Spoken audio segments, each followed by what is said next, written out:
तो अभी हम लोग देखने वाले हैं अभाज्य गुणनखंड विधि से 140 को अभाज्य गुणनखंडों के गुणनफल के रूप में हम लोग व्यक्त करेंगे अभी। तो ये अभाज्य गुणनखंड क्या होता है, जिसको हम लोग कहते हैं प्राइम फैक्टराइजेशन। क्या कहते हैं? Prime factorization. ये 10 क्लास के लिए बहुत ही महत्वपूर्ण है, क्योंकि हर एक साल इसे 1 मार्क्स का क्वेश्चन एकदम रहता ही रहता है, तो आप अच्छे से देखेंगे। तो चलिए देखिए, अभाज्य गुणनखंड मतलब क्या।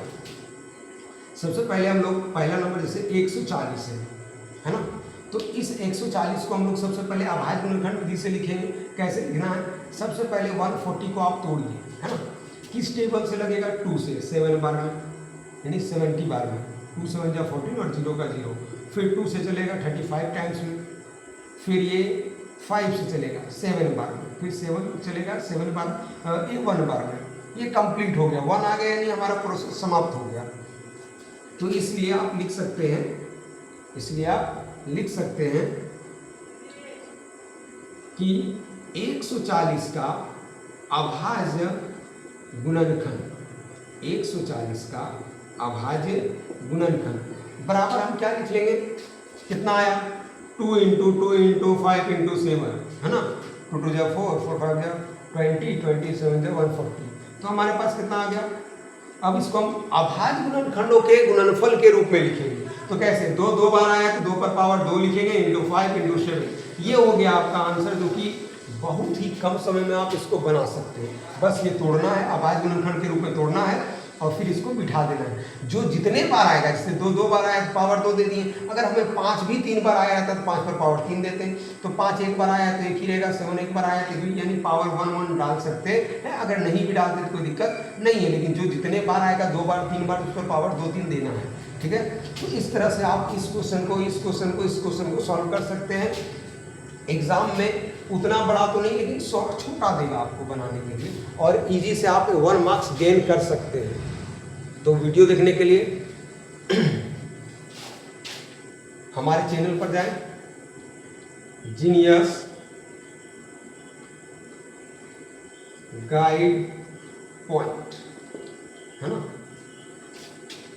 और इसे वॉच करें, लाइक करें, कमेंट करें एंड सब्सक्राइब करें चैनल को।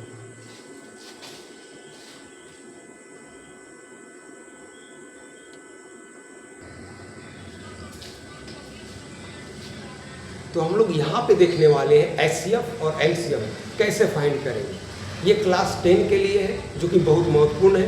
ये भी 1 मार्क्स या 2 मार्क्स में खास करके दिया जाता है ये क्वेश्चन, खास करके 2 मार्क्स में। जैसे 26 और 91 का एचसीएफ और एलसीएम याद करें, है ना। तो हम इसका एचसीएफ और एलसीएम दोनों निकालेंगे। कैसे? अभाज्य गुणनखंड विधि से ही निकालेंगे। तो सबसे पहले हम लोग क्या करेंगे? 26 को तोड़ेंगे, है ना, और इस तरह 91 को भी तोड़ेंगे। तो ये 2 से टूटेगा, 2 1 जा 2, 2 3 जा 6, और ये फिर 13 से टूट जाएगा, 1 आ गया, यानी कंप्लीट हो गया। अब ये 2 से नहीं लगेगा, किससे लग सकता है? 7 से। कितना बार में? 13 बार में, है ना। अब फिर ये 13 से 1 टाइम में कंप्लीट हो गया। तो हमारे पास क्या आ गया? 26 बराबर 2 × 13, नहीं, और 91 बराबर हमारे पास आ गया 7 × 13। तो इसलिए हमारा जो एचसीएफ होगा किसका? 26 और 91 का, वो क्या हो जाएगा? जो दोनों में मिले, है ना, जो दोनों में मिलेगा वही आपका एचसीएफ होगा। एचसीएफ 13 हो गया, और हमारा एलसीएम क्या हो जाएगा? दोनों का 26 और 91 का एलसीएम क्या हो जाएगा?